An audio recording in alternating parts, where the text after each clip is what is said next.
Why do 70% of concert goers hear high-pitched ringing afterwards? Let's find out. Your ears are buzzing after that loud event, right?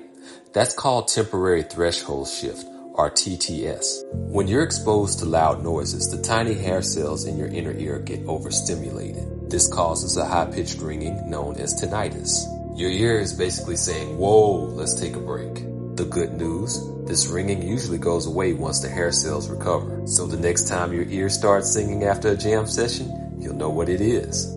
Curious about more science facts? Hit that subscribe button and check out my other videos. See you on the next video.